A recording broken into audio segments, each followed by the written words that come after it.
सोचों का बार बार आना और उन सोचों का आपके ज़हन पर मनफी असरात डालना और उन मनफी असरात के नतीजे में आपका मनफी कामों की तरफ राग़िब होना। तो ये क्या है? मनफी ख़यालात क्या हैं जो आपको आपके ज़हन को इतना डिस्टर्ब कर देते हैं कि आपकी डेली फंक्शनिंग भी मुतासिर हो रही होती है।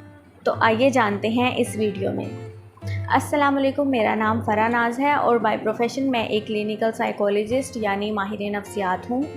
आज हम जिस टॉपिक पर बात करेंगे वो है ओवर थिंकिंग, बार बार सोचना। एक्सेसिव थॉट्स मतलब एक सोच से दूसरी सोच की तरफ जाना और फिर दूसरी सोच से तीसरी सोच की तरफ जाना, और ये कंसेक्टिवली आपके माइंड में चल रहा होता है।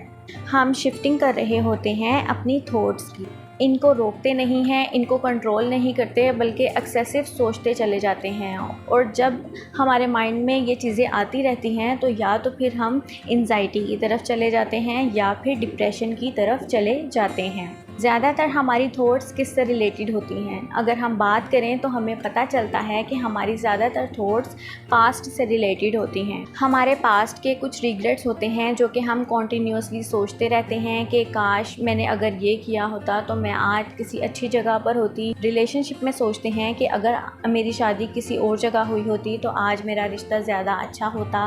प्रोफेशनलिज़म में देखें तो प्रोफेशनलिज़म में सोचते हैं कि अगर मैंने ये सब्जेक्ट चूज़ ना किया होता, इसके अलावा कोई और सब्जेक्ट चूज़ किया होता तो शायद मैं आज किसी और ज़्यादा अच्छे मुकाम पर होता। सेम इसी तरह जब हम फ्यूचर के बारे में सोचते हैं तो फ्यूचर के बारे में हम क्या सोचते हैं कि पता नहीं मेरा आने वाला फ्यूचर कैसा होगा, मेरा रिश्ता कहाँ होगा, मेरा करियर का क्या बनेगा, मेरी जॉब का क्या बनेगा, क्या मैं अपने लाइफ में सेटल हो पाऊँगा या नहीं, या क्या मैं अपनी एजुकेशन में अच्छे तरीके से सरवाइव कर सकूँगी या नहीं, मैं अपने घर वालों को खुश कर सकूँगी या नहीं। ये थॉट्स हमारे माइंड में रेपिटेटिवली आते रहते हैं और इसलिए सबसे पहले हमारा जानना ये ज़रूरी है कि हेल्दी थिंकिंग क्या होती है और ओवर थिंकिंग क्या होती है। हेल्दी थिंकिंग वो है जिसके नतीजे में आपको एक हेल्दी एक्टिविटी मिलती है।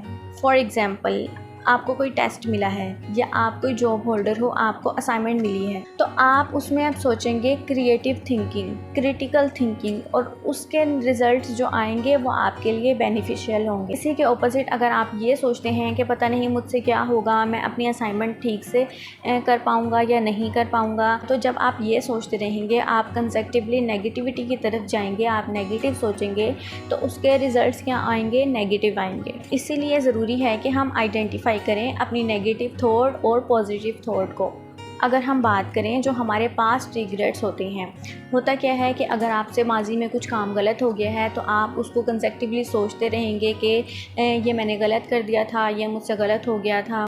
तो उसके नतीजे में होगा क्या? आप रेस्टलेसनेस फील करेंगे, आप हेल्पलेसनेस फील करेंगे, आप ना उम्मीद हो जाते हैं, आपके अंदर ज़िंदगी गुजारने की चाह ख़त्म हो जाती है। ये चीज़ें आपको ले जाती हैं डिप्रेशन की तरफ। इसी तरह अगर हम फ्यूचर के बारे में सोचें तो आपको डर होता है, आपको फ़ियर होता है कि पता नहीं मेरी आने वाली ज़िंदगी कैसी होगी, मैं अपने घर वालों को खुश कर सकूँगा या नहीं, मेरे घर वाले मेरे बारे में क्या सोचेंगे, अगर मैंने गैर मुतल्लिका शख्स से बात कर ली तो वो मेरे साथ कुछ कर ना दे, मुझे हरास ना कर दे, अगर मेरी जॉब चली गई तो मैं क्या करूँगा। मतलब आने वाली ज़िंदगी से रिलेटेड आपके माइंड में जितने भी फियर्स होते हैं, उन फियर से होता क्या है कि आपके जिस्म में जिस्मानी तब्दीलियां आना शुरू हो जाती हैं। फॉर एग्ज़ाम्पल, आपके पट्टे खिंचना शुरू हो जाते हैं, आपको नोज़िया हो जाता है, पसीने आना, दिल की धड़कन तेज़ हो जाना, तो ये सारी इलामात आपको एंजाइटी की तरफ ले जाती हैं। अब ये तो हमने बात कर ली कि ओवर थिंकिंग किस तरह से हमारी नेगेटिविटी को इन्फ्लुएंस करती है। अब हम बात करते हैं कि ओवर थिंकिंग से बचा कैसे जाए। देखें, आपका माइंड आपके अंदर है, जब तक आप इसे इजाज़त नहीं देंगे कोई बात सोचने की, वो नहीं सोचेगा। हमारे थॉट्स, हमारे ख़यालात हमारे ग़ुलाम हैं, हम इसे जिस तरफ चलाना चाहेंगे वो उस तरफ चलेगा। अब हम कुछ टिप्स की बात करते हैं। वो कौन से टिप्स हैं जो आपको ओवर थिंकिंग करने या बार बार एक ही ख्याल सोचने से रोक सकती हैं। सबसे पहली चीज़, आपके अंदर इंसाइट का होना बहुत ज़रूरी है। कुछ लोग ये सोचते हैं, जो बार बार सोचते हैं, जो ओवर थिंकिंग करते हैं, वो ये सोचते हैं कि ज़्यादा सोचना कोई बीमारी नहीं है। वही बात करूँगी कि ओवर थिंकिंग और हेल्दी थिंकिंग में बहुत बड़ा डिफरेंस है। हेल्दी थिंकिंग के नतीजे में हमेशा एक प्रोडक्टिव रिज़ल्ट बाहर आता है, जबकि ओवर थिंकिंग के नतीजे में हमेशा एक नेगेटिव या फिर कुछ ऐसी सूरत हाल आती हैं जिसमें आपकी जिस्मानी और ज़हनी तौर पर आपको नुकसान पहुंचाती हैं। तो सबसे पहले आप ये देखें कि क्या आपके अंदर इनसाइट डेवलप हो चुकी है। अब फॉर एग्ज़ाम्पल घरों में होता क्या है कि ख़वातीन ये सोचती हैं कि पता नहीं मेरे बच्चे कहाँ होंगे, पता नहीं मैं अपना घर का काम ठीक से कर पाऊँगी या नहीं, ये हो ना हो जाए, वो ना हो जाए, काम वाली नहीं आई कि भाई काम वाली नहीं आई, मेरे तो घर का निज़ाम ही ख़राब हो गया है, मेरी तो ज़िंदगी ही बर्बाद हो गई है, मेरी तो लाइफ में कुछ अच्छा हो ही नहीं सकता। यानी एक छोटे से इंसिडेंट को आपने एक पूरा ओवरवेलम किया है और ये आपकी नेगेटिव या ओवर थिंकिंग का नतीजा है। दूसरी चीज़ जो बहुत ज़्यादा इम्पोर्टेंट है कि आप अपनी ओवर थिंकिंग को या बार बार सोचने वाली आदत को किस तरह से ओवरकम कर सकते हैं। बहुत इंपॉर्टेंट चीज़ है कि आप माइंडफुलनेस स्टार्ट करें, यानी मेडिटेशन हो सकती है। माइंडफुलनेस का मतलब है कि आप अपनी पांचों सेंसेस को एक्टिवेट करें। इसे ग्राउंडेड थ्योरी भी कहते हैं। अब इसमें होता क्या है, आपने ब्रीद इन और ब्रीद आउट करने के बाद अपनी आंखें बंद करनी हैं और फोकस करना है और ये सोचना है कि ऐसी कौन सी 5 चीज़ें हैं जिनको आप देख पा रहे हैं। इसके बाद दोबारा आपने इनहेल करना है, एक्सेल करना है, अपनी आंखें बंद करनी है और दोबारा इनहेल और एक्सेल करना है। फिर आपने महसूस करना है कि ऐसी कौन सी 4 चीज़ें हैं जो आप महसूस कर सकते हैं। फॉर एग्ज़ाम्पल जिस जगह पर मैं बैठी हूँ, मेरी शर्ट, माइक लगा हुआ है, मेरा दुपट्टा, यानी जिस चीज़ का वॉल्यूम मैं महसूस कर रही हूँ। तीसरी चीज़ आपने ये देखना है कि आप ऐसी कौन सी 3 आवाज़ें हैं जो आपके कानों में गूंज रही हैं। इसके बाद दोबारा आपने 10 सेकंड का पॉज लेना है, इनहेल और एक्सेल करना है और आपने ये आंखें बंद करते हुए देखना है कि ऐसी कौन सी 2 चीज़ें हैं जिनकी स्मेल आपको आ रही है।